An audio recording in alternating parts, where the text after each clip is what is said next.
Dirita sa ikaduhang Pedro, 2 Peter chapter 1, beginning in verse 3. Ang iyang Diyos ng gahom, naghatag kanato sa kanatang gikinahanglan alang sa pagkinabuhi na Diyos nun. Pinagi sa atong kahibalo, may tungod kaniya nga nagtawag kanato aron makaambit kita sa iyang himaya o kaayo. Verse 4. Niining paagiya iya kitang yatagan sa bililhon o dagkong mga gasa nga iyang gisaad. Pinagi sa maong mga gasa, makalikay kamo sa makadaot nga mga kailigon sa kalibutan o makaambit sa Diyos nung kinaiya.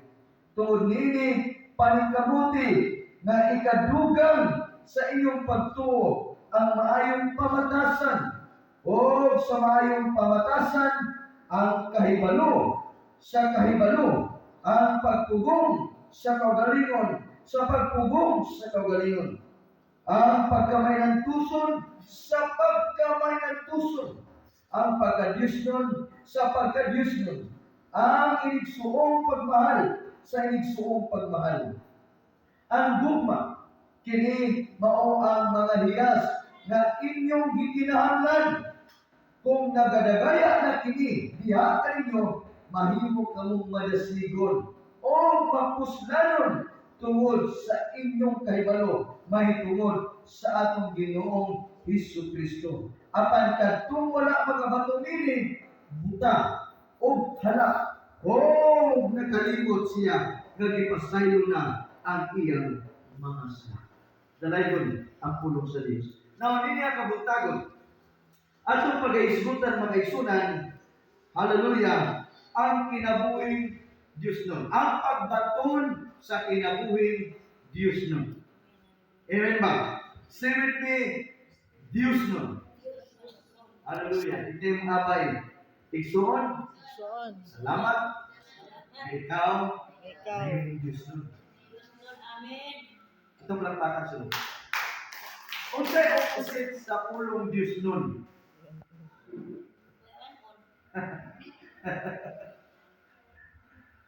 Ang sagali? Yawanon. So, pilion yun nato ang kinabuhing Diyos nun. Amen ba?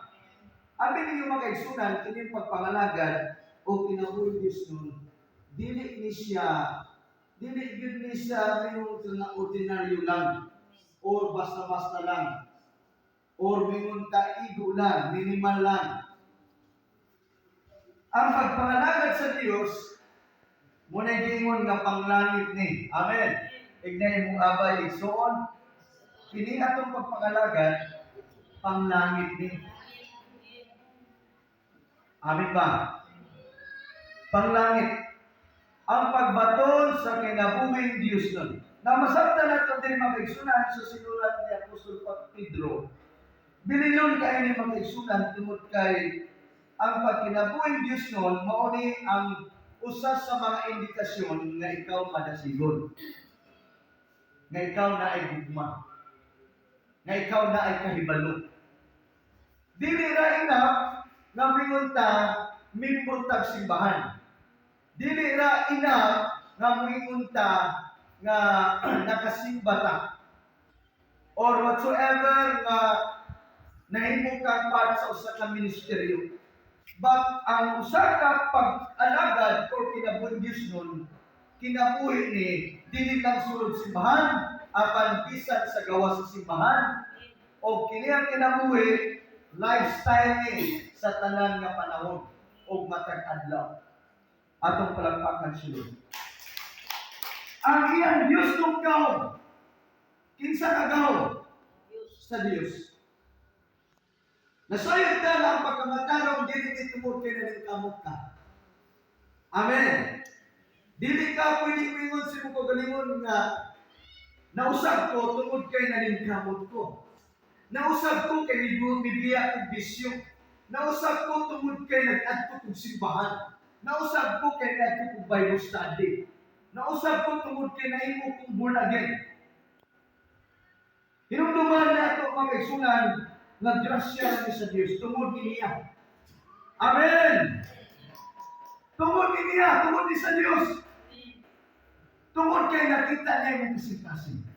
Wala kay kapanginambog. Tungod kay nakita lang sa Dios na naa kay kasing-kasing nagpaubos. Kasing-kasing na naminahanglan. Amen. Kasing-kasing na mingon wala ko'y mahimo Ginoo. Gikaluyan na ta sa Dios. Amen. Puno na nga gikaluyan na ta sa Dios. Muna'y grasya. Kita dinita ngayon kaluyan kay ang tao makasasala. Apan tungod sa katong grasya, gikaluyan. O gitawag ni og nakaambit lang kita sa iyang grasya, sa kaluwasan sa Dios. Amen. Ang iyang Dios ng gahom naghatag kanato sa tanan tang gikinahanglan. Kung natay Dios ng kinabuhi, wow! Enough na nga basihan sa Dios na angayan kang panalaginan. Amen!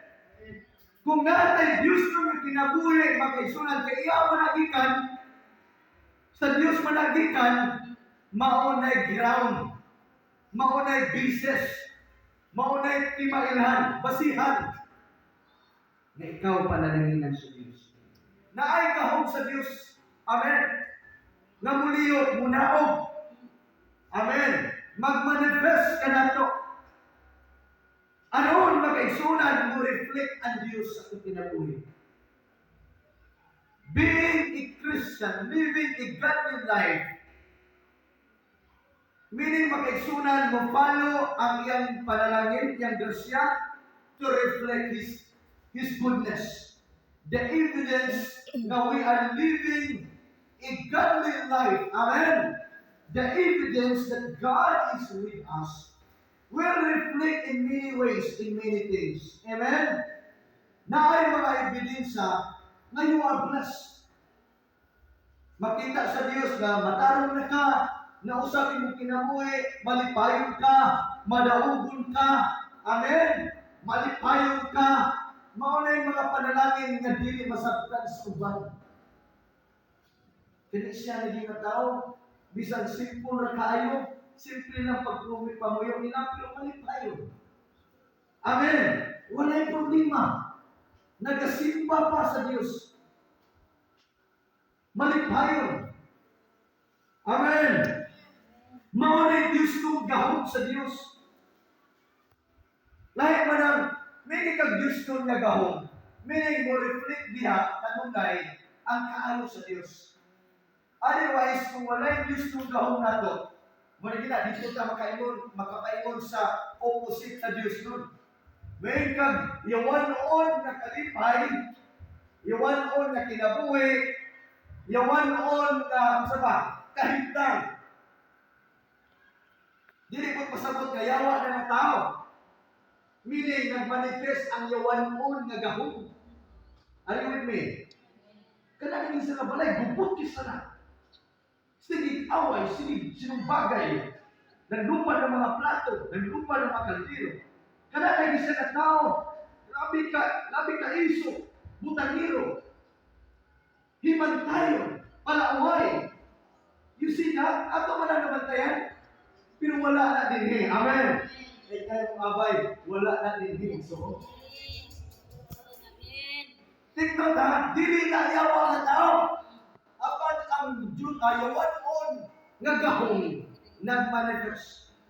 Therefore, we need the grace of the living God.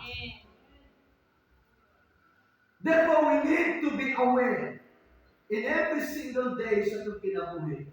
We can even discern the manifestation of the enemies. Ma-discern na to ang manifestation. Therefore, we need to humble ourselves. Magpaubos na sa Ginoo. Lord! Hallelujah! I need your grace. Lord, di na kong ganahan ano yung klase ng kahintang ano yung kinabuhi. Ginoo, tabang. Amen? O kaluyan na sa Diyos. Naani kaluoy ang Diyos. Naani kaluoy. Nga naman, siya ang Diyos sa kaluoy. Nagadumdum ko, sa tagdito ni